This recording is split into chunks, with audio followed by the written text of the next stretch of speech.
की अधीनता या विषयावर मी आज बोलणार आहे. आज माझ्या उपदेशाचा विषय आहे अधीनता. आणि अधीनता ही आमच्या जीवनामध्ये फार महत्त्वाची आहे. देवासमोर आज आम्ही सर्व समोर बसलेलो आहोत, पण आज आम्ही देवासमोर जरी बसलेलो आहोत, देवाच्या सानिध्यात जरी बसलेलो आहोत, पण आम्ही निरनिराळ्या गोष्टीच्या अधीन आहोत. समजतंय माझं बोलणं? आज आम्ही जरी इथं बसलेलो आहोत आम्ही सर्वजण, पण निरनिराळ्या गोष्टीच्या अधीनतेखाली आम्ही गेलेलो आहोत. आज आम्ही बघतो सर्वात पहिले जगाचं उदाहरण, की जगामध्ये आम्ही राहत असताना जगातील लोक निरनिराळ्या गोष्टींच्या अधीन आहेत.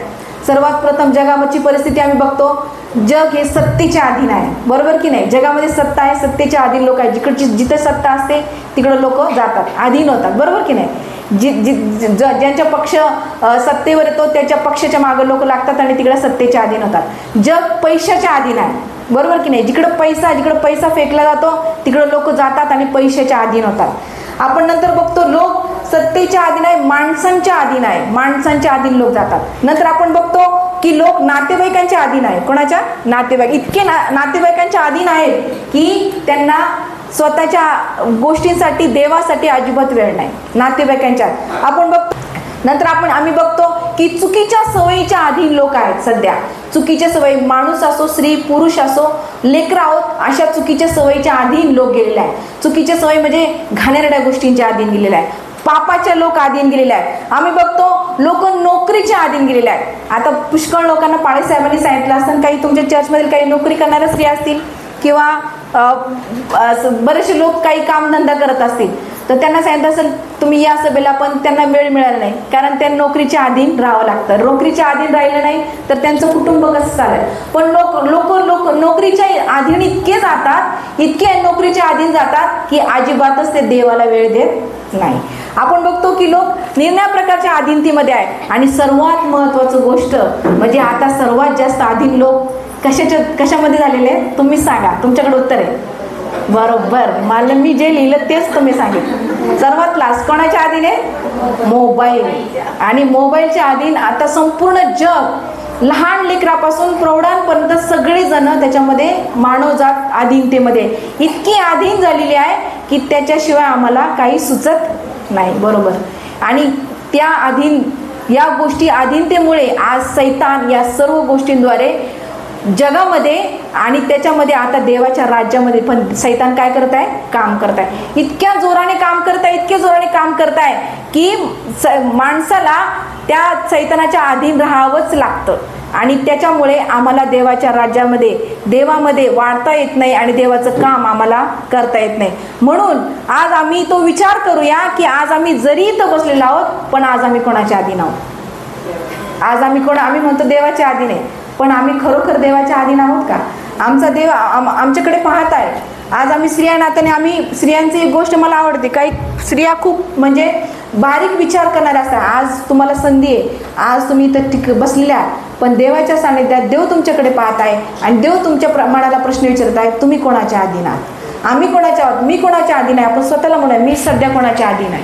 आणि मी जर कोणाच्या तरी अधीन आहे, कुठल्या तरी गोष्टीच्या अधीन मी जर आहे, तर मग मला देवामध्ये वाढता येईल का? देवाच्या राज्यासाठी मला काम करता येईल का? देवाकडे मी चांगल्या प्रकारे पाहू शकेल का? किंवा देवाच्या सानिध्यामध्ये बसू शकेल का? मग जर आम्ही अशा गोष्टीमध्ये अधीनतेमध्ये आहोत, तर देव आम्हाला अधीनतेबद्दल काय सांगतो? अधीनता ही देवापासून आहे. सर्वात महत्त्वाची गोष्ट, अधीनता ही देवापासून आहे. पण अधीन न राहू देणारा दुष्ट दुरात्मा तो सैतान जगामध्ये काम करताय, तो माणसाला अधीनतेमध्ये राहू देत नाही. ही पण खूप महत्त्वाची गोष्ट आहे. या दोन गोष्टी बाजू खूप महत्त्वाच्या आहे. देव अधीनता शिकवतो, पण दुसऱ्या बाजूने सैतान इतका जोरात काम करत आहे की तो माणसाला अधीन राहू देत नाही, अजिबात राहू देत नाही. आज आम्ही या ठिकाणी पण चर्चमध्ये पण आहोत.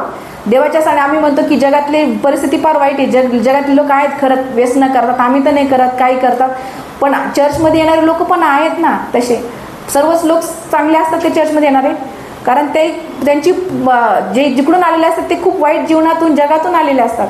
आणि त्या अधीनतेमुळे सैतान त्यांना लवकर देवाच्या अधीन होऊ देत नाही. आणि म्हणून आज सैतानाचं काम जोराने चालू आहे.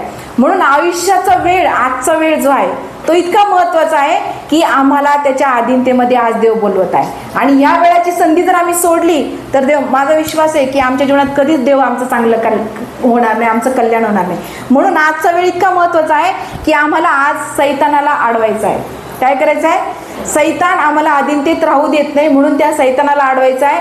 म्हणून देवाच्या अधीनतेत राहण्यासाठी देव आम्हाला काय करत आहे? अधीनतेसाठी बोलवत आहे. आणि आम्ही तयार आहोत का? आम्ही जर तयार नाही तर कदाचित आमचं त्याच्यामध्ये नुकसान आहे आणि आम्हाला आशीर्वाद मिळणार नाही. पण अधीन राहण्यासाठी देव आम्हाला बोलवत आहे. मग याकोबाचं पत्र, याकोब काय म्हणतो त्याच्या पत्रामध्ये वाचूया. 4 अध्याय आणि 7वं वचन. याकोबाचं पत्र याचा 4 अध्याय आणि 7वं वचन कोणीतरी माझ्यासाठी वाचलं तर चांगलं होईल. याकोबाचं पत्र याचा 4 अध्याय आणि 7वं वचन. म्हणून देवाच्या अधीन व्हा, म्हणून देवाच्या अधीन व्हा आणि सैतानाला अडवा, आणि सैतानाला अडवा, म्हणजे तो तुमच्यापासून पळून जाईल. म्हणजे तो तुमच्यापासून पळून जाईल. आमेन म्हणूया आपण. आमेन. आज देवाचं वचन आम्हाला हे सांगत आहे की देवाच्या अधीन व्हा आणि सैतानाला अडवा. 2 गोष्टी मी आधीच सांगितल्या. 2 बाजू आहे अधीनतेमध्ये, देव आणि दुष्ट सैतान. आणि तेच बायबल आम्हाला सांगतं, पवित्र शास्त्र देवाचं जिवंत वचन आम्हाला सांगतं की देवाच्या अधीन व्हा आणि सैतानाला अडवा, म्हणजे तो तुमच्यापासून काय होईल? पळून जाईल. सर्वांनी मला पळून जाईल. सैतान आमच्यापासून पळून जाणार आहे. हालेलुया. सैतान आम्हाला आज सोडून जाणार आहे. त्याच्या अधीनतेमध्ये तो आम्हाला ठेवणार नाही. सैतान पळून जाणार, म्हणून तो देवाचं वचन सांगतं की तो तुमच्यापासून पळून जाईल. मग देवाच्या अधीनतेमध्ये आज आम्ही आलेलो आहोत. आज देवाच्या अधीन आम्ही होऊया. देवाच्या समोर आम्ही स्वतःला नम्र करूया. आज आम्हाला सैतान आमच्यापासून दूर पळून जाणार आहे हा विश्वास आम्ही बाळगूया. आणि मग अधीनता जर आमच्यामध्ये येणार आहे, ती अधीनता कोणापासून आहे हा प्रश्न आम्हाला पडेल ना, की अरे अधीन राहायचे, अधीन राहायचे, अधीन. आता काय नेमकं अधीन राहायचं म्हणजे काय करायचं? ही अधीनता कोण आम्हाला शिकवल? आम्ही कसं या अधीनतेमध्ये राहू शकतो? या अधीनतेमध्ये राहण्यामागे आम्हाला कसं वागावं लागेल, कसं चालावं लागेल, आम्ही काय करायला पाहिजे? मग म्हणून आम्हाला देवाचं वचन सांगतं ही अधीनता देवापासून आहे. आणि देवाने ती अधीनता शिकवण्यासाठी त्याच्या एकुलता एक पुत्राला या जगामध्ये पाठवलं. तो म्हणजे आमचा प्रभू येशू ख्रिस्त.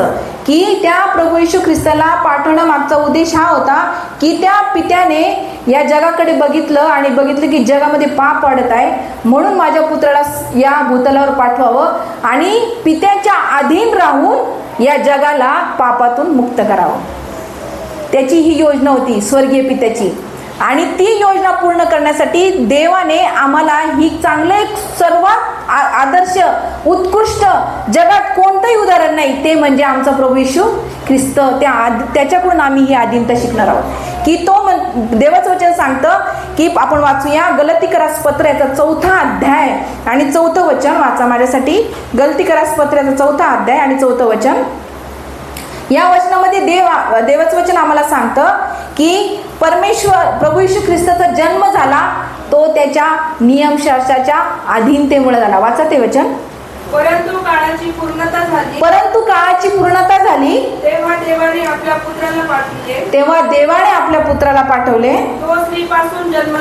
तो स्त्रीपासून जन्मलेला नियमशास्त्राधीन असा जन्मलेला असा होता. या वचनामध्ये बारकाईने जर आपण वाचलं, हे वचन तुम्ही घरी गेल्यावर तुम्ही लिहून घ्या हे वचन आणि परत तुम्ही वाचण्याचा प्रयत्न करा, समजून घ्या. या वचनामध्ये मनन करा की या वचनामध्ये काय लिहिलेलं आहे की तो स्त्रीपासून जन्मलेला, काळाची पूर्णता झाली, वाईट दिवस जगामध्ये आले होते, जगामध्ये पाप वाढत होतं आणि या जगाकडे पाहून देवाला वाईट वाटत होतं, देवाला दया येत होती. म्हणून देवाने काळाची पूर्णता झाली म्हणून देवाने त्याच्या पुत्राला या ठिकाणी पाठवलं. म्हणजे तो कोणाच्या अधीन आला? त्याच्या स्वर्गीय पित्याच्या. आणि नियमशास्त्राची होऊन त्याचा जन्म झाला. म्हणजे नियम हे पवित्र शास्त्र बायबल, की जे नियमशास्त्र देवाने देवाच्या लोकांना दिलं की या नियमशास्त्राचं पालन लोकांनी करावं आणि त्याच्या जवळ जावं, म्हणजे स्वर्गीय पित्याजवळ जावं, स्वर्गाची वाटचाल करावी. सार्वकालिक जीवन मिळण्यासाठी नियमशास्त्र आम्हाला ती ओळख करून देतं की सार्वकालिक जीवन काय आहे. आणि म्हणून हे नियमशास्त्र आम्हाला देवाने दिलेलं आहे. मग नियमशास्त्राच्या द्वारे त्या स्वर्गीय पित्याचा जन्म पित्याच्या पुत्राचा जन्म झाला आणि त्याद्वारे आम्हाला अधीनता शिकायला मिळाली. तो प्रभू येशू ख्रिस्त आपण बघतो त्याचा जन्म झाला, सर्वांना माहिती आहे जन्म झाला. जन्म झाल्यावर काय झालं? त्याला तो 30 वर्ष त्याच्या घरात राहिला बरोबर की नाही? किती वर्ष? वयाच्या 30 वर्षापर्यंत तो अजिबात येशू ख्रिस्ताबद्दल असं आपण कुठंच वाचत नाही की त्यांनी हा चमत्कार केला, तो चमत्कार केला, काहीच नाही. तो त्याच्या आई वडिलांच्या, सर्वात महत्त्वाची गोष्ट कोणाच्या अधीन राहिला? कुटुंबात आई वडिलांच्या अधीन राहिला. हे खूप मोठं उदाहरण आहे. कुटुंबात आई वडिलांच्या अधीन राहिला. त्याच्या भावाच्या आद्याला भाऊ होते, मरेला अजून पुत्र कन्या झाल्यात, त्यांच्या सोबत राहिला, नातेवाईक होते, त्यांच्या अधीन तो राहिला. नंतर मात्र देवाला देवाचं काम करायचं होतं त्याच्याद्वारे, म्हणून देवाने त्याच्याकडून 3.5 वर्ष भूतलावर अद्भुत काम केलं. पण ते काम करत असताना देखील आमचा प्रभू येशू ख्रिस्त स्वर्गीय पितेच्या इच्छेनुसारच वागला. त्यांनी स्वर्गीय पितेच्या इच्छेच्या विरुद्ध कधीच काही काम केलं नाही. तुम्ही जर बायबल बारकाईने वाचत असाल तर प्रत्येक वेळेस तो म्हणतो, प्रभू येशू ख्रिस्त प्रत्येक वेळेस त्याच्या पितेला विचारतो, पित्या तुझी इच्छा असेल तर असं होऊ दे, तुझी इच्छा असेल तर ते होऊ दे, तुझ्या इच्छेप्रमाणे हो. या गोष्टी आम्ही वाचतो. किती लोकांनी वाचले या गोष्टी बायबलमध्ये? की सर्व गोष्टी तो त्याच्या पित्याच्या अधीन राहूनच करत आहे. आणि पित्याच्या अधीन तो राहतो. तर आम्हाला हेच उदाहरण आम्हाला घ्यायचं की आमचा प्रभू येशू ख्रिस्त त्याच्या स्वर्गीय पित्याच्या अधीन होता. म्हणून त्याच्याबद्दल असं लिहिलेले मत्तई कृषी वर्तमानामध्ये तो अधीनतेमध्ये होता. म्हणून स्वर्गीय पिता त्याच्याबद्दल काय साक्ष देतो? वाचूया मत्तई कृषी वर्तमानाचा 3रा अध्याय 13 वचन. येशू ख्रिस्ताचा बाप्तिस्मा झाला आणि बाप्तिस्मा झाल्यावरती वाचा 13. योहानाच्या हातून बाप्तिस्मा घेण्याकरता येशू गालिलेहून यार्देनेकडे आला. परंतु योहान त्याला मना करत म्हणाला, आपल्या हातून मी बाप्तिस्मा घ्यावा असे असता आपण माझ्याकडे येता हे काय? येशूने त्याला उत्तर दिले, आता हे होऊ दे. या प्रकारे सर्व धर्माचरण पूर्णपणे करणे हे आपल्याला उचित आहे. तेव्हा त्याने तसे होऊ दिले. मग बाप्तिस्मा घेतल्यावर येशू लगेच पाण्यातून वर आला आणि पहा आकाश उघडले. तेव्हा त्याने परमेश्वराचा आत्मा कबुतरासारखा उतरताना आपल्यावर येताना पाहिला. आणि पहा आकाशातून अशी वाणी झाली की हा माझा पुत्र मला परमप्रिय आहे, याच्याविषयी मी संतुष्ट आहे. या वचनामध्ये आम्ही बघतो येशूचा बाप्तिस्मा झाला आणि येशूचा बाप्तिस्मा झाल्यानंतर तो योहानाला देखील म्हणतो, योहान म्हणतो की तुम्ही तर देवाचे पुत्र आहात आणि माझ्या हातून तुम्ही बाप्तिस्मा घेता. पण तो काय म्हणतो? हे धर्माच्या आचरणानुसार हे होऊ दे. म्हणजे याचा अर्थ प्रभू येशू ख्रिस्त हा नियमशास्त्राच्या अधीन होता. आपण वचनात वाचलं आणि कृतीतून पाहत आहोत की तो अधीन होता. नंतर मग तो अधीन असताना त्याने बाप्तिस्मा घेतला तर आकाश उघडलं आणि आकाशातून स्वर्गीय पित्याची स्वतः त्यांनी वाणी आली आणि तो म्हणतो की हा माझा परमप्रिय पुत्र आहे, याविषयी मी संतुष्ट आहे. याचाच अर्थ लोकांना, जगाला पण ते स्वर्गीय पितेला दाखवायचं होतं की हा माझा पुत्र आहे, तो माझ्या अधीन आहे, म्हणून मी याच्यावर संतुष्ट आहे. हालेलुया. अधीनतेमध्ये बघा देव आमची साक्ष, आम्हाला आमची ओळख मिळते. जशी प्रभू येशू ख्रिस्ताची ओळख अधीनतेमुळे झाली की लोकांना कळलं की हा माझा स्वर्गीय पितेचा परमप्रिय पुत्र आहे, याच्यावर मी संतुष्ट आहे. मग काय, आज आम्ही इथं बसलेलो आहोत. आज आम्ही येशूचे म्हणतो. आज येशू आमचा बाप आहे, येशू स्वर्गीय पिता, आम्ही त्याचे लेकर आहोत. आणि जर आम्ही त्याच्या अधीन आहोत तर मग स्वर्गीय पिता आमची ही ओळख करून देतो का की ही माझी परमप्रिय मुलगी आहे, हिच्यावर मी संतुष्ट आहे. आज आम्ही स्वतःच्या मनाला प्रश्न विचारूया की खरंच मी देवाच्या अधीन आहे का, येशूच्या अधीन आहे का? आणि अधीनतेमध्ये आहे तर माझ्याबद्दल देव काय साक्ष देतो किंवा माझी साक्ष काय आहे? आणि ही साक्ष जर आज आम्हाला आणखी आमच्या जीवनामध्ये देवासमोर आम्हाला ठेवायची आहे तर आज आम्ही त्याच्या अधीन होणं गरजेचं आहे. मग अधीनतेमुळे आम्ही अजून एक शिकतो की देव आम्हाला अधीनतेत राहायला शिकवतो. मग अधीनतेमध्ये राहत असताना देवाचं वचन सांगतं, आता दुसरी बाजू, अधीन राहणार आमचा प्रभू येशू ख्रिस्त आदर्श आमच्यासाठी उदाहरण आहे. दुसरी गोष्ट अजून मी सांगितली की सैतान हा आम्हाला अधीनतेमध्ये राहू देत नाही. मग त्याची ओळख आज आम्ही बघूया की हा सैतान कसा होता. सैतानाबद्दल जर कोणाला गोष्ट जर माहिती असेल तर मी परत एकदा सांगते की हा सैतान, त्याचं नाव दियाबल, की हा सैतान, त्याला सैतान नंतर म्हटलं, पण तो कोण होता? देवदूत होता. कोण होता? देवदूत होता. आणि तो कुठे राहत होता? स्वर्गामध्ये. कोणाला जर माहित नसेल तर मी परत एकदा सांगतो, तो स्वर्गात राहत होता. जो म्हणतो ना आपण सैतानाचं काम, दुष्ट काम करतो, हा दुष्ट. मग हा दुष्ट कोण? तर हा अधीनतेमध्ये न राहणारा देवाचाच देवदूत होता की जो कुठे राहत होता? स्वर्गात राहत होता. आणि त्याची ओळख अशी होती की त्याची ओळख खूप चांगली होती. काय ओळख होती? की तो स्वर्गामध्ये देवाच्या एकदम जवळ होता आणि देवाची स्तुती आराधना करणार होता. बऱ्याच लोकांना माहिती आहे, बरेच लोक बोलत आहे, काय करत होता तो? देवाची. आणि तो इतकी सुंदर आराधना करायचं, इतकं सुंदर आराधना करत आहे देवाच्या अधीनतेमध्ये, तर देवाला त्याच्या आराधनेचा सुवास इतका सुंदर प्रकारे जायचा आणि देव खुश व्हायचा आणि स्वर्गामध्ये पवित्रताचा सुगंध दरवळायचा आणि स्वर्ग अजून पवित्र व्हायचा. कारण स्वर्ग कसा आहे? पवित्र. आणि पवित्रतेमध्येच देवाच्या अधीनतेमध्ये स्तुती आराधना चालू, पवित्र स्वर्ग हा आणखी पवित्र होत होता. मग पवित्रतेमध्ये हा राहणारा देवदूत की त्याला एक दिवस असं त्याच्या मनामध्ये काहीतरी विचार आला आणि मनात विचार आलेला असं तो दुष्ट विचार की त्याच्या मनात आला, अरे मी तर किती मोठा माणूस आहे, किती महान आहे, मी देवाची काय करतो, मेन आहे, माझ्याशिवाय तर आराधनाच होत नाही आणि माझ्या आराधनेशिवाय तर देव खुशच होत नाही. आणि ही मनात त्याची हे छोटीशी गोष्ट किती आहे, किती सहज आहे की नाही, सहज विचार करतो आपण. बघा, काहीतरी अधीनतेमध्ये राहून असा विचार करतो, पण तो विचार आमच्यासाठी अधीनतेपासून दूर जाणारा असतो आणि इतका दूर नेतो तर आम्हाला अक्षरशः त्याचे परिणाम भोगावे लागतात.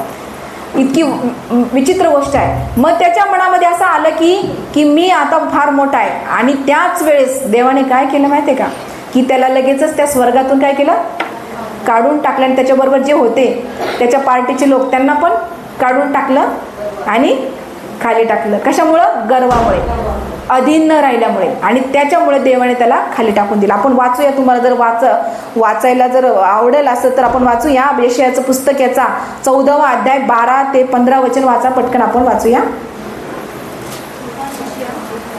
यशायाचं पुस्तक, याचा 14वा अध्याय 12 ते 15 वाचा. दैदिप्यमान ताऱ्या, प्रभात पुत्रा, आकाशातून कसा पडला, राष्ट्रांना लोळवणाऱ्या तुला धुळीत कसे टाकले, जो तू आपल्या मनात म्हणाला मी आकाशात चढेन, देवाच्या तारांगणाहून माझे सिंहासन उच्च करीन, उत्तर भागातील देवसभेच्या पूर्वावर मी विराजमान होईल, मी मेघावर आरोहण करीन, मी परस्परा समान होईल, त्या तुला अधोलोकात गर्तेच्या अधो भागात टाकले आहे, जे तुला पाहतील ते तुला निखरून मनात म्हणतील की ज्याने पृथ्वी थरथर कापली व त्याचे राज्य डळमळली तो हाच पुरुष. बस हाच पुरुष. त्याचं वर्णन पवित्र शास्त्रामध्ये यशाया संदेष्टाने केलेलं आहे की जो हा दुष्ट त्याच्या मनामध्ये दुष्टाने कार्य केलं तर त्याला कसं देवाने धुळीत टाकून दिलं आणि त्याच्या मनात जो विचार आला त्याच्यामुळे देवाने त्याला काय केलं, परत संबंध स्वतःला समजू लागला म्हणून देवाने काय केलं, त्याला काय केलं, त्याला त्या स्वर्गातून खाली टाकून दिलं. आणि त्याचं आपण आणखी जर तुम्हाला त्याच्याबद्दल वाचायचं असेल तर प्रगटीकरणाचं पुस्तक काढूया. प्रगटीकरणाच्या पुस्तकामध्ये आणखी स्पष्ट लिहिलेलं आहे. 12वा अध्याय आणि 9वं वचन वाचा. 12 अध्याय आणि 9 वचन. प्रगटी 12:9. मग तो मोठा अजगर खाली टाकण्यात आला, म्हणजे सर्व जगाला ठकवणारा जो दियाबल शैतान म्हटलेला आहे, तो जुनाट साप खाली पृथ्वीवर टाकण्यात आला, त्याच्याबरोबर त्याच्या देवदूतांना टाकण्यात आला. या ठिकाणी पवित्र शास्त्र सांगतं की जो दियाबल, जो शैतान, आता आम्ही त्याला म्हणतो की जो अधीन न राहणारा शैतान, तो त्या स्वर्गातून टाकण्यात आला आणि त्याच्याबरोबर त्याचे सैन्य पण टाकण्यात आले. आणि मग आज तोच शैतान आणि त्याच्याबरोबरचे सैन्य म्हणजे काय, एक माणूस असतो का सैन्यामध्ये? किती लोक असतात सैन्यामध्ये? पुष्कळ लोक असतात. मोठं सैन्य. आपण म्हणतो आपल्या भारताची सेना खूप शक्तिशाली आहे. प्रत्येक देशाची सेना शक्तिशाली बनण्यासाठी तो देश काय करतो, प्रयत्न करतो.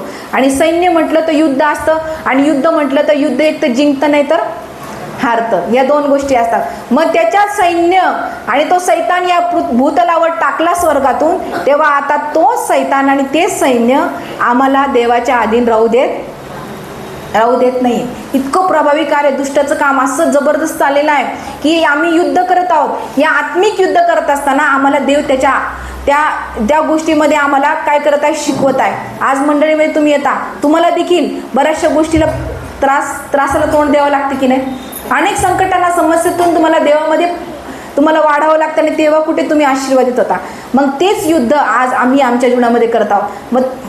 परंतु या युद्धामध्ये तो सैतान आम्हाला काय करत आहे, अडखण करत आहे आणि आम्हाला काय करतो, देवाच्या अधीन राहू देत नाही. म्हणून देवाच्या अधीन न राहू दिल्यामुळे आमच्या जीवनात आज आम्ही शापित आहोत, आज आम्ही आजारात आहोत, आम्ही संकटात आहोत, आम्ही त्रासात आहोत, आम्ही रडत आहोत. आमच्या जीवनामध्ये त्रास, समस्या रोज वाढत आहे आणि म्हणून आम्ही म्हणतो की देव, अरे आम्ही तुझ्या अधीन आहे, मग आम्हाला कसं काय आशीर्वाद नाही. पण त्याच्यामध्ये ही गोष्ट महत्त्वाची आम्ही पाहिलेली की सैतान आम्हाला काय करत आहे, देवाच्या अधीन राहू देत नाही. मग देवाची इच्छा आहे की आमच्या जीवनामध्ये आम्ही काय करावं. सर्वात महत्त्वाची गोष्ट आमच्या जीवनात आम्ही काय करावं, तर आपण बघूया एका मंडळीचं उदाहरण की जी मंडळी की खूप चांगल्या शहरामध्ये राहणारी मंडळी होती. आज आम्ही कुठे राहतो, छत्रपती संभाजीनगर औरंगाबाद या शहरामध्ये, की जी शहर खूप चांगलं आहे, उद्योगधंद्याने भरलेलं आहे, रोजगार आहे, अनेक शिक्षण चांगले आहे, सर्व चांगल्या शहरात आम्ही राहतो. आम्ही खेड्यात राहत नाही, आम्ही कुठे राहतो, शहरात. मग अशीच एक मंडळी शहरात राहत होती, ती म्हणजे इफिसीतील मंडळी. इफिसीतील मंडळीला या अधीनतेबद्दल पौल शिकवतो. 5वा अध्याय काढूया, 22 वचनापासून वाचा. माझ्यासाठी हळूहळू जर वाचलं तर खूप चांगलं होईल.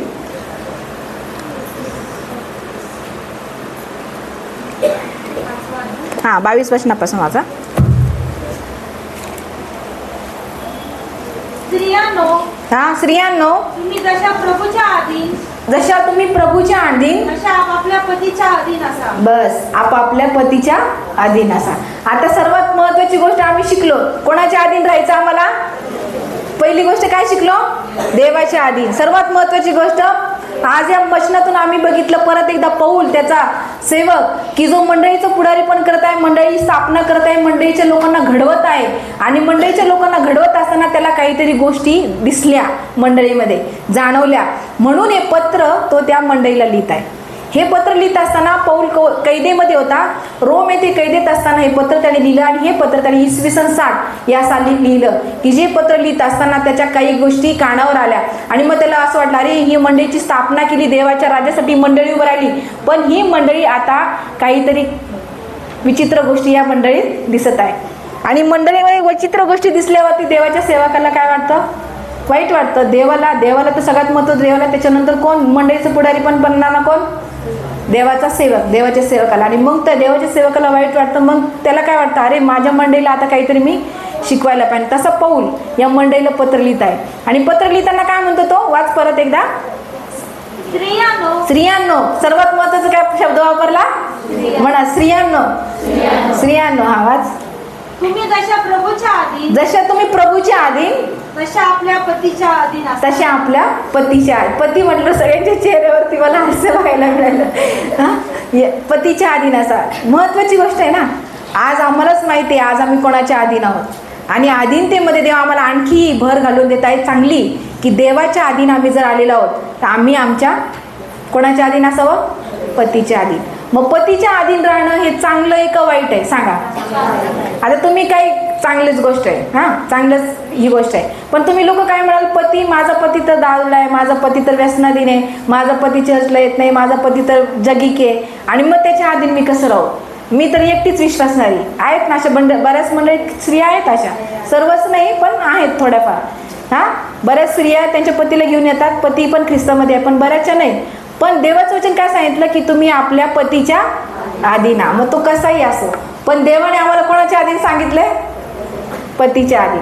कारण पती हा आमचं मस्तक आहे, कुटुंबाचं मस्तक कोण आहे, पती आहे. देवाचं वचन आम्हाला सांगतो आमच्या कुटुंबाचा प्रमुख आहे.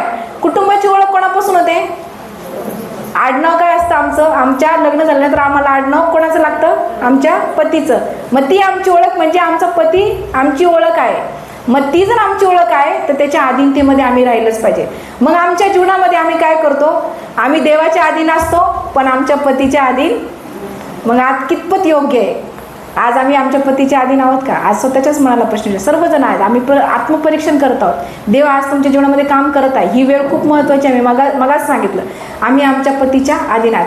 बऱ्याचशा लोकांना ही गोष्ट पटत असेल, कोणाला पटत नसेल, पण देवाच्या कामाला तुम्ही वाव द्या, कार्य करण्याची संधी द्या. देव तुमच्या जीवनामध्ये नक्कीच आशीर्वाद देईल. हालेलुया. आणि आज आम्ही जर आमच्या पतीच्या अधीन नसू तर देव आम्हाला उत्तेजन देत आहे. मी नाही सांगत आहे, कोण सांगतंय, देवाचं वचन आम्हाला सांगते की आम्ही आमच्या पतीच्या अधीन असावा. मग इफिसीतील मंडळीची अशी परिस्थिती होती की त्या मंडळीच्या मध्ये काही गोष्टी पौलाच्या कानावरती आल्या. आणि मग त्याच्यामुळे तो हे पत्र लिहित असताना असं म्हणतो की तुम्ही स्त्रियांनो, स्पष्ट पत्रात त्यांनी स्त्रियांनो या पत्रामध्ये लिहिलेलं आहे. काय, स्त्रियांनो. त्यांनी असं लिहिलं, पुरुषांनो आहे बरं का. नंतर असं म्हणू नका की स्त्रियांना सर्व काही कळत, तसं काय नाही, पुरुषांना पण आहे. स्त्रियांनो, की तुम्ही देवाच्या अधीन आता आलेला आहात, पतीच्या देखील अधीन असा. मग पतीच्या अधीन राहत असताना आम्हाला काय होईल माहिती आहे का, त्रास होईल. बघा, येशू ख्रिस्त जेव्हा भूतलावरती आला तो देवाच्या त्याच्या स्वर्गीय पित्याच्या अधीन होता, पण भूतलावर तो कसा जीवन जगला, त्याच्या जीवनात काय होतं? त्याला लोकांनी त्रास दिला, लोकांनी नावं ठेवलं, त्याला अक्षरशः त्याची इतकी वाईट परिस्थिती होती की लोक त्याच्यावर विश्वास ठेवत नव्हते. फक्त मोजकेच लोक 12 शिष्य शेवटी, पण ते मरेपर्यंत देखील विश्वास ठेवत. देवाने सांगितलं, येशूने सांगितलं, अरे मी आता जाणार, मरणार, आणि ते त्याला भलतेच प्रश्न विचारायचे. म्हणजे त्याला किती त्रास झाला असेल. शिष्यांची जी गंमत तुम्ही जर वाचायची असेल ना तुम्हाला, मत्ते कृष्णवर्तमान, योहान कृष्णवर्तमानापर्यंत सगळे शुभवर्तमान वाचा. त्याच्यावर शिष्यांनी त्याला किती गोंधळात पडलं, आणि येशू ख्रिस्त गोंधळात तर पडलाच नाही, पण त्यांना कसं घडवावं लागलं त्याच्यातून आम्हाला दिसतं. येशू ख्रिस्ताला किती त्रास झाला त्यांना घडवताना. मग अधीनतेमध्ये राहत असताना आम्हाला त्रास होतो. येशू ख्रिस्ताला परत वधस्तंभावर दिलं. वधस्तंभावरचं मरण आम्ही सहज बोलतो, काय आमचा प्रभू येशू ख्रिस्त वधस्तंभावर, पण ते मरण साधे आहे? तुम्ही विचार करा, त्या गोष्टीचा विचार करा. मरण साधे आहे का? एखाद्या जिवंत माणसाला लोक जिवंतपणे मारत आहे, तर ते किती वेदनादायी आहे, किती त्रासदायक आहे. आज आपल्याला थोडीशी जरी काहीतरी चटका बसला किंवा लागलं तर आपल्या शरीराला किती वेदना होतात. मग जिवंत माणसाला, चांगल्या माणसाला मारून टाकत आहे, आमच्या पापासाठी तो मरत आहे, तर त्याला किती वेदना होत असेल. अधीनतेत राहत असताना त्याला तो तेवढा देवाने चमत्कार करण्याचं देवाजवळ सामर्थ्य होतं. त्याला एक फटका मारला तर लगेच आपोआप काहीतरी चमत्कार झाला असता, त्याच्या अंगावर वळ पण उठले नसते, पण त्याच्या अंगावर वळ उठले. त्याला किती फटके दिले? 39 फटके दिले. ते पवित्र शास्त्रामध्ये त्याची नोंद आहे. ती असे फटके होते की ज्या फटक्याने त्याच्या शरीराचं, त्याची पूर्ण पाठ, त्याच्या शरीराचं प्रत्येक गोष्ट त्या फटक्यामध्ये रक्ताने माखत होती, रक्त बंबाळत होती. म्हणजे अधीनतेमध्ये राहत असताना तो किती त्रास सहन करत होता. मग आज तो विचार आम्ही करू. आज मी देवाच्या अधीन आहे, पतीच्या अधीन नाही, पण पतीच्या अधीन राहत असताना आम्हाला त्रास सहन करावा. आता पटली ना गोष्ट? पतीच्या अधीन करायचं, पतीच्या अधीन राहत असताना त्रास होणार. हे बा, सर्वांचेच पती चांगले असतात, सर्वांचेच पती वाईट असतात असं नाही.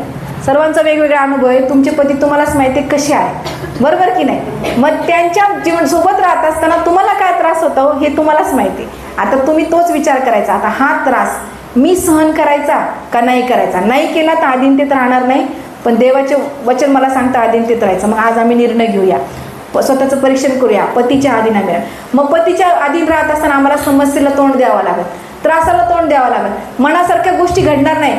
कुटुंबामध्ये कदाचित आमचे प्रॉब्लेम निर्माण होतील, पण तरी देखील आम्ही काय करायचंय? पतीच्या अधीन राहायचे. मी एक दिवस एक सेमिनार होता, आणि त्या सेमिनारमध्ये आम्ही असंच या स्त्रियांच्या बाबतीत प्रश्न विचारला, आणि त्यांना सांगितलं की का बरं स्त्रियांना सांगितले की पतीच्याच अधीन राहा. मला प्रश्न, बरोबर की तुमचे पण प्रश्न असेल ना, आता प्रश्न पडला असेल का बरं असं. तर मग त्यांनी आम्हाला एकदम सुंदर उत्तर दिलं, आणि अभ्यासपूर्वक त्यांनी आम्हाला सांगितलं की जगामध्ये सर्वात प्रथम पाप कोणाच्या द्वारे आलं? कोणाच्या द्वारे आलं सांगा? कोणाच्या द्वारे? स्त्रीच्या द्वारे. सर्वात प्रथम देवाने कोणाला घडवलं? आदामाला घडवलं. आदाम घडवलं. सर्वात प्रथम देवाने आदामाला घडवलं. आदामानंतर स्त्रीला घडवलं. मग स्त्रीच्या द्वारे पाप आलं, आणि पापामुळे स्त्रीला काय मिळालं? शाप मिळाला. आणि प्रगटीकरणाच्या पुस्तकामध्ये तो शाप आपण वाचूया. तो शाप वाचल्यावर तुम्हाला कळेल की मला का अधीन राहायचे. वाचा 3रा अध्याय आणि 16 वचन. पण तू तसा नाहीस. उत्पत्ती नाही, उत्पत्ती सॉरी, उत्पत्तीचा पुस्तक याचा 3रा अध्याय आणि 16 वचन. तो स्त्रीला म्हणाला, मी तुझे दुःख तुझे गर्भधारण बहुगुणित करीन. तू क्लेशाने लेकरे प्रसवशील, तरी तुझा ओढा नवऱ्याकडे राहील, आणि तो तुझ्यावर स्वामित्व चालवेल. हे देवाने सांगितलेले आहे. कोणी सांगितलेलं आहे? स्वतः देवाने आदाम आणि हवेला निक्षून सांगितलेलं आहे. की का सांगितलंय त्याची पूर्ण गोष्ट आधी तुम्हाला माहिती आहे. काय झालेलं आहे सर्व तुम्हाला सगळं माहिती आहे. बायबल तुम्ही वाचलं असेल, नसेल वाचलं तर आदाम हवेची गोष्ट पाळेसाहेबांनी चर्चमध्ये उपदेशात सांगितलेली. असं आदामाने काय केलं, हवेने काय केलं, त्यांनी पाप केलं, आणि या पापाचा परिणाम असा झाला की त्यांना देवाने काय केलं, त्यांना त्या बागेतून हकलून दिलं. जसं सैतानाला कुठून हकलून दिलं? अधीन न राहिल्यामुळं. तसं त्यांनी आज्ञेचं उल्लंघन केलं. देवाच्या अधीन देखील आदाम आणि हवा राहिली नाही, म्हणून देवाने आज त्यांना तो शाप दिला. काय शाप दिला? तू क्लेशाने लेकरे प्रसवशील, तरी तुझा ओढा नवऱ्याकडे राहील, आणि तुझ्यावर तो स्वामित्व चालवेल. आमच्यावर स्वामित्व चालवणार कोण आहे? आमचा स्वामी कोण आहे? आमचा नवरा, बरोबर की नाही? आमचा नवराच ना, बरोबर की नाही? तरुण मुली आहेत, तुमच्यावर स्वामित्व चालेल तुमचा होणारा ना पती, आणि तोच आमच्यावर स्वामित्व चालेल. आणि त्याच्या स्वामी म्हणजे मालक, मालकाचं म्हणजे मालकाचं काय असतं? अधिकार असतो, त्याच्याकडे अधिकार असतो, तो जे सांगेल ते करावंच लागतं. मग आता विचार करा की आम्ही इथं बसलेलो आहोत, आज मी देवाच्या अधीन असताना आम्हाला आमच्या मालकाच्या पण अधीन राहायचं आहे. आमचा मालक म्हणजे कोण? आमचे पती, त्यांच्या अधीन आम्हाला राहायचं आहे. आणि मग अधीनतेमध्ये आम्हाला त्रास, क्लेश, तर ते क्लेशाने तुला सर्व गोष्टी होतील. सगळे क्लेश आहेत, बरोबर की नाही? लेकरं प्रसवताना क्लेश, मोठे करता करता क्लेश, मोठे झाल्यावर क्लेश, आणि मरेपर्यंत ते जर आमच्यासोबत राहायचे तर क्लेशच आहे. किती म्हणजे अनुभवाची गोष्ट आहे ना. तुम्ही जर तो अनुभव, बऱ्याच लोकांना विचारा, अनुभवी स्त्री आहेत माझ्यापेक्षा, आपल्यापेक्षा, आणि त्या क्लेशामधून ते जात आहे. मग म्हणून आम्हाला देवाने पतीच्या अधीन राहायला सांगितलंय. मग पतीच्या अधीन राहत असताना आम्ही त्या अधीनतेमध्ये एकमेकांच्या अधीन राहूया. इफिस्करास पत्र 5वा अध्याय वाचा, 5वा अध्याय आणि 21 वचन वाचा.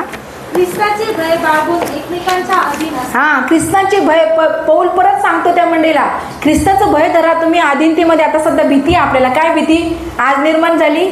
वचन वाच ऐकून की देवाने सांगितलं बाबा मला अधीन राहायचं, आता मी भीती बाळगून देवाच्या अधीन राहणार. आता ही भीती जर आमच्या मनात आहे तर आम्ही एकमेकांच्या अधीन असलं. मग आता एकमेकांना म्हणजे कोणाला सांगितलं? पतीला पण सांगितलेलं. आता आपले असं म्हणू नका की मीच अधीन, पतीने पण, पतीला घरी जाऊन सांगा, हे वचन वाचा आहे की एकमेकांच्या अधीन असा, एकमेकांच्या अधीन असा. म्हणजे काय होईल? आम्ही देवाच्या दोघं जण अधीन जाऊ, एकमेकांच्या अधीन राहिल्यामुळे. आणि म्हणून देवाने आम्हाला अधीनतेमध्ये राहण्यासाठी पौल इफिसच्या इथल्या मंडळीला, तर बरं इफिसच्या मंडळीची परिस्थिती अशी होती की त्या मंडळीमध्ये स्त्रिया वाढत असताना कदाचित त्या स्त्रिया पौलाचं पण ऐकत नव्हत्या. पौलाने जे लोक त्या मंडळीवर ठेवले होते की त्या लोकांचं कदाचित त्या ऐकत नव्हत्या. आणि त्याच्यामुळे पौल असं निक्षून सांगत आहे, स्त्रियांनो देवाच्या अधीन आला ना तर तुम्ही पतीच्या पण अधीन राहा, बरोबर की नाही? आता आमच्या मंडळीची परिस्थिती किंवा आपल्या मंडळीची आपण परिस्थिती पाहू. आज आम्ही अधीनतेमध्ये, आता आपण विचार केला आम्ही अधीनतेमध्ये राहत असताना आम्ही अधीन स्त्रिया आता अधीन राहू, पण अधीनतेमध्ये आम्हाला अजून कोणाच्या अधीन राहायचं आहे? आमच्यावर देखरेख करायला कोण ठेवलेला आहे? देवाचा सेवक, आमचा मेंढपाळ आहे. आम्ही आमच्या पतीला किंवा आमच्या नातेवाईकाला अशा काही गोष्टी सांगत नाही, पण अशा काही समस्या, अशा काही गोष्टी कोणाला सांगतो? पाळक साहेबांना आणि पाळकीनबाईला. कारण ते आमचे कोण आहेत? पुढारी आहेत. आणि हे पुढारी आम्हाला काय करतात? योग्य मार्गदर्शन करतात. आणि मग हे मार्गदर्शन करत असताना आम्ही आशीर्वादित होतो. पण कधी कधी काय होतं? आम्हाला इतकं काही कळायला लागतं, इतकं काही समजायला लागतं. देवाचं वचन आम्ही घरी वाचतो, कारण ते पाळक साहेबांनी सांगितलं वचन वाचा. तुम्ही मोबाईलवर काही चांगले मेसेज असेल ते बघा, किंवा देवाच्या सामर्थ्यात वाढव. मग इतकं वाढतो की मग आम्हाला असं वाटतं, अरे आम्हाला अधीन राहायची काही गरज, पतीच्या पण अधीन राहायची गरज नाही आणि पाळकसाहेब पाळकीनबाईच्या अधीन राहायची पण गरज नाही. मग बरेचसे अनुभव मंडळीमध्ये असेच जातात. मग त्या मंडळीत असंच झालं, त्या अधीनतेमध्ये न राहिल्यामुळं पौलाला गरज पडली, स्त्रियांनो आपल्या पतीच्या अधीन राहा. मग त्या पतीच्या पण अधीन राहत नव्हत्या आणि मंडळीमध्ये वेगळंच काहीतरी ऐकायला मिळत होतं. म्हणून त्याने स्पष्ट रीतीने स्त्रियांना मार्गदर्शन केले. मग आम्ही देखील मंडळीत राहत असताना, आम्ही आमच्या पतीच्या अधीन राहत असताना, देवाच्या अधीन राहत असताना आम्ही आमच्या सेवकाच्या पण अधीन राहायला पाहिजे. अधीनता कोणापासून आहे? देवापासून. अधीनतेत न राहू देणारा कोण आहे? सैतान. आणि सैतानाची इच्छा आहे आम्ही अधीन राहू नये आणि अधीनतेपासून दूर राहावं, म्हणून आम्हाला सैतान काय करत आहे? वापरत आहे. म्हणून आम्ही आमच्या देवाच्या सोबत राहणाऱ्या, आमच्या सोबत राहणाऱ्या देवाच्या सेवकाच्या अधीन राहूया. ते जे आम्हाला सांगतील ते आम्ही त्यांचं ऐकूया.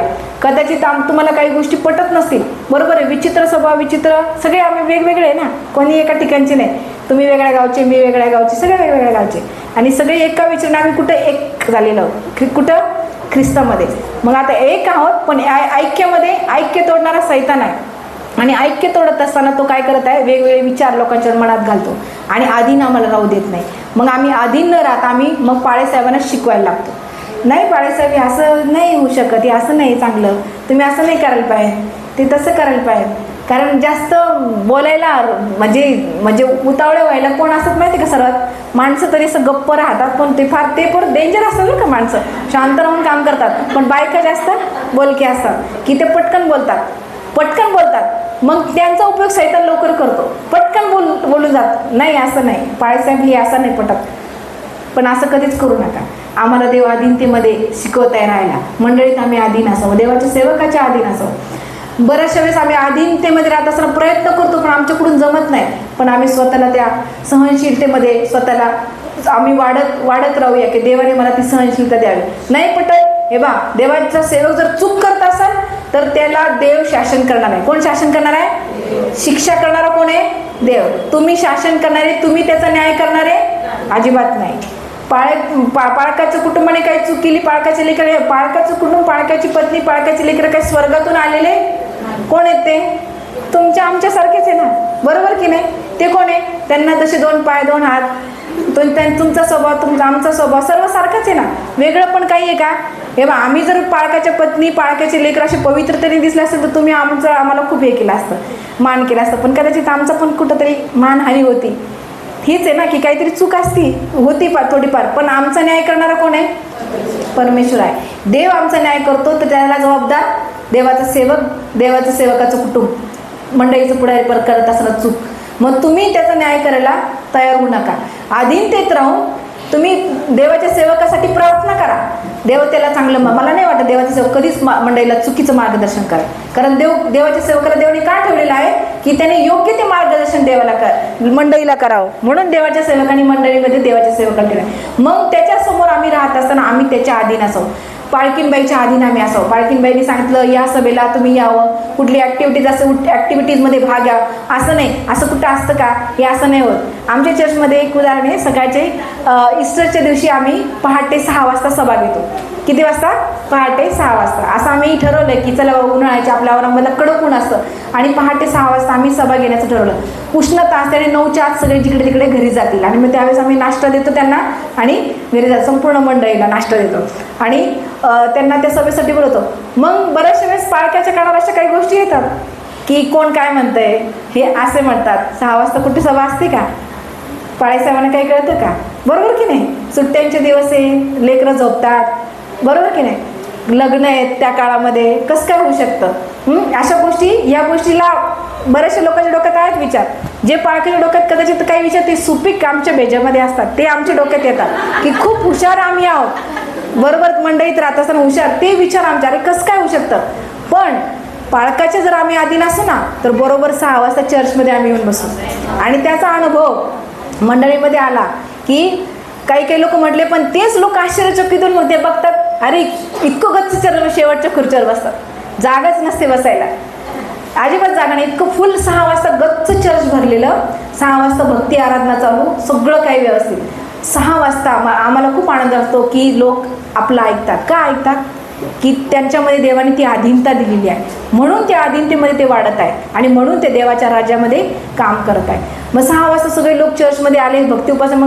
मग त्यांना पाळेसाहेबांना उत्तर, ज्यांनी काय बोलले त्यांना उत्तर द्यायची गरज, आपाप उत्तर मिळालं की नाही, बरोबर की नाही? म्हणून काही आपण बोलायचं नाही, गप्प बसायचं. देवबाप बरोबर दाखवतो.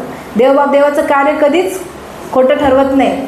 तुम्हाला आपले विचार, आपले काही गोष्टी खोटं ठरतील, पण देवाचं काम कधी असं होऊ शकत नाही. म्हणून अधीनतेमध्येही आम्ही शिकणं गरजेचं. आम्ही पतीच्या अधीन असावं, आम्ही आमच्या पाळेसाहेबांच्या अधीन असावं, आम्ही आमच्या मंडळीमध्ये राहत असताना आम्ही एकमेकांच्या पण अधीन असावं. कोणाच्या अधीन असो?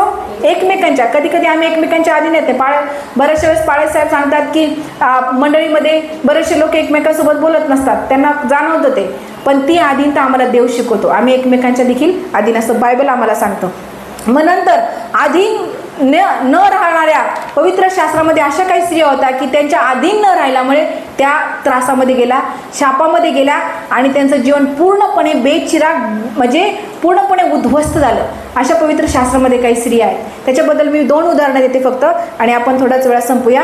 तर अधीनतेमध्ये न राहणाऱ्या स्त्रिया ज्या होत्या त्याच्यामध्ये पहिली स्त्री होती की जी अधीनतेत न राहणारी होती, ती म्हणजे वस्तीची राणी. कोण? वस्तीची राणी. किती लोकांना माहिती आहे वस्तीची राणी? जर माहीत नसेल तर आपण बायबलमध्ये वाचूया. एस्तेरचं पुस्तक काढूया, याचा 1 अध्याय आणि 11 वचन वाचा. एस्तेरचं पुस्तक जर तुम्ही वाचलं असेल तर वस्तीची राणीची ओळख तुम्हाला होईल आणि देवाचं वचन आम्हाला काय सांगतं ते आपण वाचूया. एस्तेरचं पुस्तक काढा, 1 अध्याय, सर्वांना काढू द्या. एस्तेरचं पुस्तक 1 अध्याय आणि वाचा 11 वचन. वस्ती राणीचे सौंदर्य देशोदेशीच्या लोकांना व सरदारांना दाखवावे म्हणून तिला राजमुकुट घालून आपल्या पुढे घेऊन यावे, कारण ती फार देखणी होती. भोजाच्या द्वारे राजाची आज्ञा आली, तरी वस्ती राणीने येण्याचे नाकारले. त्यावरून राजाला फार क्रोध येऊन तो संतप्त झाला. मग राजाने काळ जाणणाऱ्या पंडितांना विचारले. तो राजा सर्व न्यायशास्त्री व कायदेतज्ञ यांच्या असा सल्ला घेत असे. त्याच्याजवळ कर्शन, शेठार, अदमाथा, तार्शीश, मेरे. बस या ठिकाणी आपण बघतो की वस्तीची राणी अशी होती की ती एका राजाची राणी होती. आणि एस्तेरच्या पुस्तकात आपण तिच्याबद्दल वाचतो की ही राणी दिसायला काय होती, सुंदर होती. तिचं वर्णन या ठिकाणी केलेलं आहे. ती कशी होती, दिसायला सुंदर होती. आणि ती सुंदर ती इतकी होती की त्या राजाला तिचा खूप अभिमान होता. आणि त्या अभिमानामुळे त्या राजाला असं वाटलं की माझी राणी इतकी सुंदर आहे. आणि ती राणी इतकी सुंदर होती की त्या राजाला असं वाटलं की माझी राणी इतकी सुंदर आहे की तिचं सौंदर्य मला लोकांना दाखवायचंय. म्हणून त्याने मेजवानी दिली. अनेक सरदारांना ते पुस्तक जर तुम्ही घरी गेल्यावर वाचा, त्याच्यामध्ये ते माहिती आहे. त्या पुस्तकाच्या पहिल्या त्या संपूर्ण माहिती आहे. आणि त्या माहितीमध्ये असलेलं की त्याला त्या राणीचं सौंदर्य लोकांना दाखवायचं होतं. पण ती राणी अशी होती की ती राजाच्याच अधीन न राहणारी राणी. बघा, राजाच्या किती, राजा म्हणजे मोठी गोष्ट आहे की नाही. राजा म्हणजे काही साधी गोष्ट आहे का. राजा बोले तर दल आली असं म्हणतं नाही का. राजा बोले तर दल आली, इतकी मोठी अधिकार राजाकडे असतात. आणि मग तो राजा त्या राणीला त्याच्या लोकांना दाखवण्यासाठी तो तिला काय करत आहे, तर निरोप पाठवत आहे. पण ही राणी राजाच्या अधीन न राहणारी अशी राणी पवित्र शास्त्रामध्ये तिची ओळख आहे की ती राजाच्या अधीन न राहणारी राणी होती. आणि न राहिल्यामुळे तिच्या जीवनामध्ये तुम्ही घरी गेल्यावर ते वाचा की त्या राजाने त्या राणीला त्या राजपथावरून काय केलं, काढून टाकलं. बघा, अधीन न राहिल्यामुळे काय होतं माहितीये का, देव सगळीकडून काढून टाकतो की नाही. तिसरं उदाहरण आहे, सैतानाला काय केलं, वरून टाकून दिलं. देवदूत म्हणून होता तो, पण सैतान म्हणून खाली पडला, बरोबर की नाही. नंतर आपण दुसरं उदाहरण काय बघितलं, हवा आणि हवाबाईला कुठं काढलं, एदेन बागेतून काढून टाकलं. तिने सैतानाचं ऐकलं.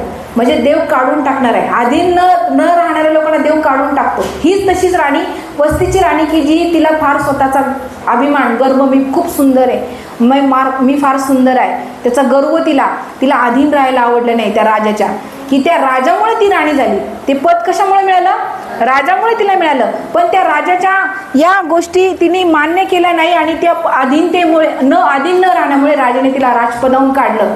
आणि नंतर त्या जागी कोण झालं, एस्तेरचं पुस्तक वाचलं ना आपण, एस्तेर राणी झाली. आणि एस्तेरच्या द्वारे देवाने लोकांना काय केलं, आपण आशीर्वादित झालो, बरोबर की नाही. आपण आशीर्वादित झालो. आज एस्तेरच्या पुस्तकात जर काही गोष्टी आपण बघितल्या इतक्या सुंदर आहेत. एस्तेरचं पुस्तक सगळ्यांनी घरी गेल्यावर वाचा, आवर्जून वाचा. एस्तेरच्या पुस्तकामध्ये देवाने एस्तेरला कशा प्रकारे चालवलं आणि एस्तेरचा उपयोग कसा झाला आणि एस्तेरद्वारे लोक कसे आशीर्वादित झाले आणि आपण देखील आज आशीर्वादित होता.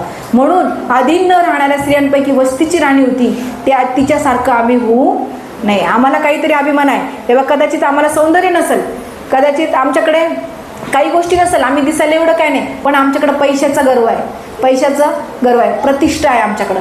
मंडळीत आमच्यासारखं कोणीच नाही, माझ्यासारखी साडी कोणीच घालत नाही, माझ्यासारखं घर कोणाकडेच नाही आहे, बरोबर की नाही. पाळेसाहेबांना आमच्यासारखं दान कोणीच देऊ शकत नाही. हा गर्व आमच्याकडे आहे, बरोबर की नाही. पैशाचा गर्व असेल, सौंदर्याचा गर्व असेल, प्रतिष्ठेचा गर्व असेल, पदाचा गर्व असेल, निरनिराळे गर्व आहे.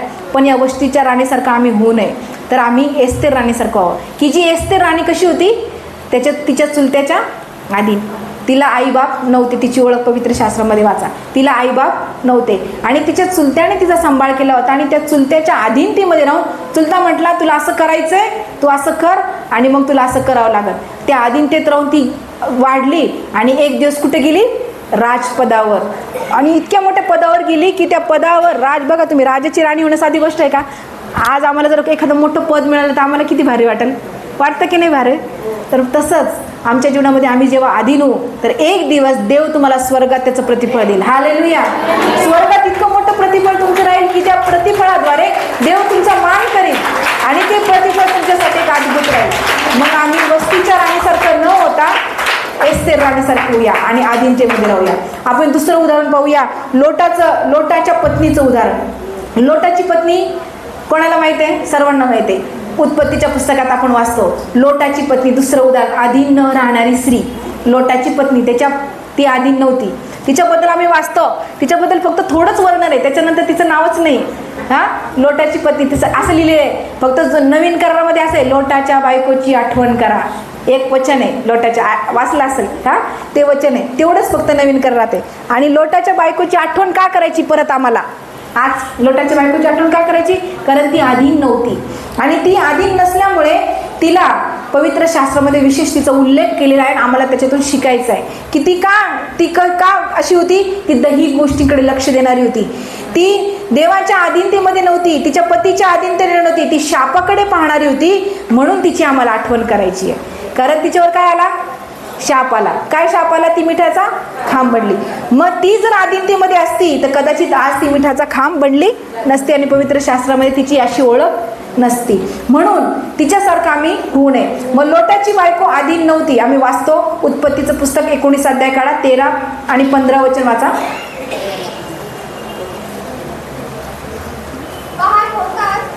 लोटाला घाई करून म्हटले, तुझी बायको व येथे असलेल्या तुझ्या 2 मुली त्यास घेऊन निघ, नाही तर या नगराच्या शिक्षेत तुझा सहार होईल.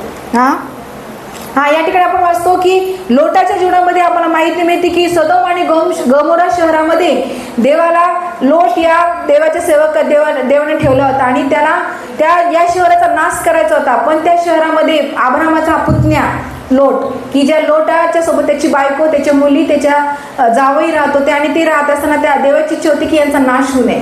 पण बघा, नाश करायला तयार करायला कोण आहे? सैतान. इतकी ओरड झाली त्या शहराची, देवापर्यंत गेली. मग देवाने ठरवलं आता मी अग्नीने या शहराचा काय करणार? नाश करा, कारण हे शहर माझ्या अधीन नाही. मग अधीन न राहिल्यामुळे त्या शहराचा नाश झाला. पण एक माणूस तिथं होता, तो म्हणजे लोट आणि त्याची बायको. आणि त्याच्या बायकोच्या जीवनातून आम्हाला शिकायचं आहे की तो राहत असताना आपण वाचलं ते वचन वाचा परत एकदा, की पहाट होता दुताने लोटाला घाई करून म्हणले 15 वचन, उठ तुझी बायको व तेथे असलेल्या तुझ्या 2 मुली याच घेऊन निघ, नाहीतर या नगराच्या शिक्षेत तुला संहार होईल. पण तो दिरंगाई करू लागला तेव्हा देवाची करुणा त्याच्यावर होती. म्हणून त्या पुरुषांनी त्याच्या बायकोच्या आणि त्याच्या 2 मुलींच्या हातात धरून त्याला बाहेर काढलं. बघा, देव आमच्यावर इतकं प्रेम करतो. आम्ही देवाच्या अधीन राहत नाही, पतीच्या अधीन राहत नाही, एकमेकांच्या अधीन राहत नाही, पण तरी पण आमच्यावर देवाला इच्छा नाही. तो म्हणतो चल मी तुझा नाश करणार, मी तुला ओढून काढतो. किती सुंदर उदाहरण आम्हाला बघतो की तो लोटाच्या पत्नीला आणि लोटाला काय म्हणतो की मला या शहराचा नाश करायचा आहे, पण ते दिरंगाई करू लागले. अधीन काय फरक नाही पडत, नाही झालं तर झालं, नाही तर नाही. मग देवाची इच्छा नव्हती त्यांचा नाश करायचा. पण काय झालं, तिथे त्यांना बाहेर काढत असताना पुढं आपण वाचूया, पुढचं वचन वाचा की 16 वचन वाचा. हां हां हां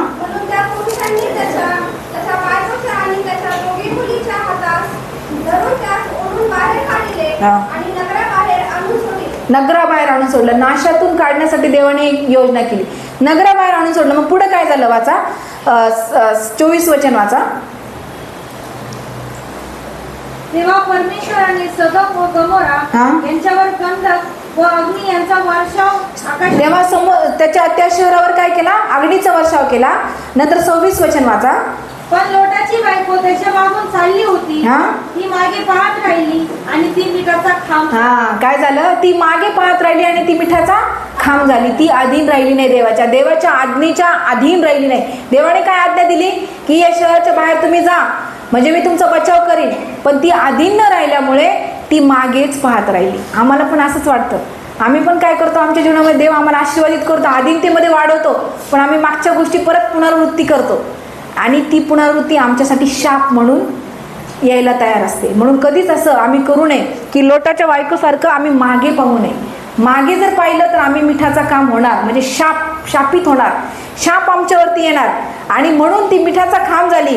अधीनतेमुळे न राहिल्यामुळे देवाने तिला तो शाप दिला आणि त्या शापामुळे पवित्र शास्त्रामध्ये तिचा आवर्जून उल्लेख केलेला आहे. त्याच्यातून आम्हाला शिकायचं आहे की ती त्याच्या पतीच्या अधीन नव्हती आणि देवदूतांच्या अधीन पण ती, देवाने सांगितलेल्या पुरुषांच्या अधीन पण ती राहिली नाही. त्याच्यामुळे ती मिठाचा खांब झाली आहे.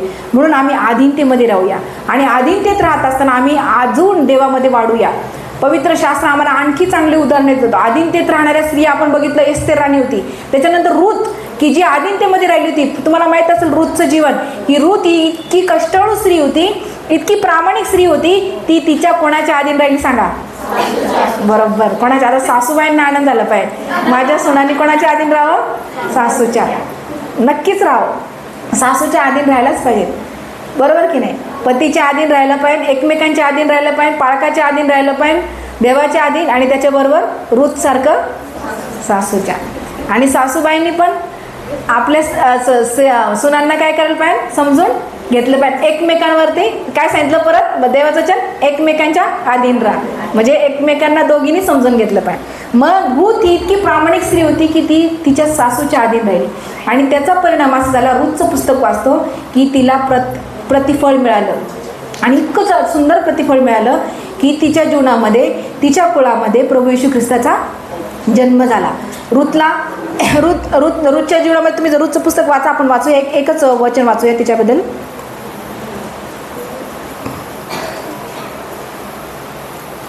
रूथ 4 अध्याय 21 वचन वाचा.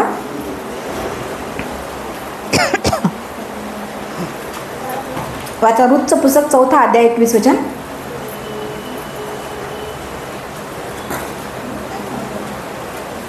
तिचं कल्याण झालं, तिला बवाज पती मिळाला. हा, 4 अध्यायामध्ये पहिलं वचन. हा, तिकडे बवास वेशीत जाऊन बसला. हा, इतक्यात बवास राजाचा जन्म झाला, आणि दाविदाच्या कुळात कोणाचा जन्म झाला? आमच्या प्रभू येशू. आशीर्वाद आले, तिच्या कुळात आशीर्वाद आले, आणि आशीर्वादामुळे त्याच्यामुळे आम्ही आशीर्वादित झालो. तिच्याकडून आम्हाला हे शिकायचं आहे की ती अधीन राहिल्यामुळे आम्ही आशीर्वादित झालो. मग आज प्रभू येशू ख्रिस्त आज आमच्या जीवनामध्ये काम करत आहे. आज तुम्ही हे जे वचन ऐकलेलं आहे, अधीन न राहणाऱ्या स्त्रियांबद्दल, अधीन राहणाऱ्या स्त्रियांबद्दल, नंतर अधीनता कुठून आली, अधीनतेचे परिणाम काय, अधीन न राहिल्याचे परिणाम काय, आज आम्ही सगळं ऐकलेलं आहे, आणि पूर्ण आम्ही पवित्र शास्त्रामध्ये हे वचन वाचलेले आहे.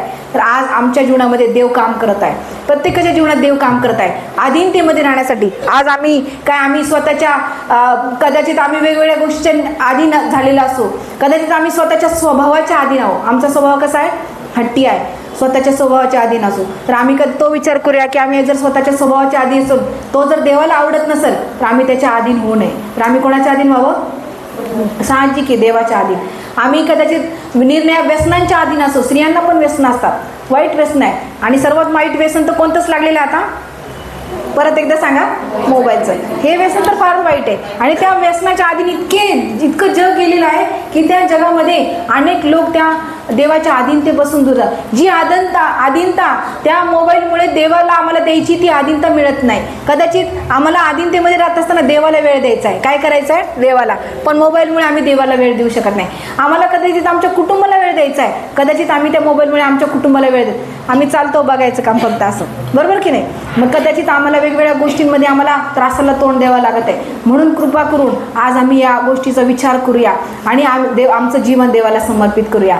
आज देव बाप तुमच्या जीवनात काम करत आहे. देव तुम्हाला ते घडवत आहे, शिकवत आहे. आम्हाला प्रत्येकाला देव शिकवत आहे. रोज त्याच्या आमच्या जीवनामध्ये त्याचं वचन काम करत आहे, आणि आज देखील देवाने तुमच्या जीवनात ते काम करायला सुरुवात केलेली आहे. अधीनता ही सैतानापासून नाही तर कोणापासून आहे? देवापासून आहे. पण सैतान सर्वात जास्त काम करत आहेत की लोकांना अधीन राहू देत नाही.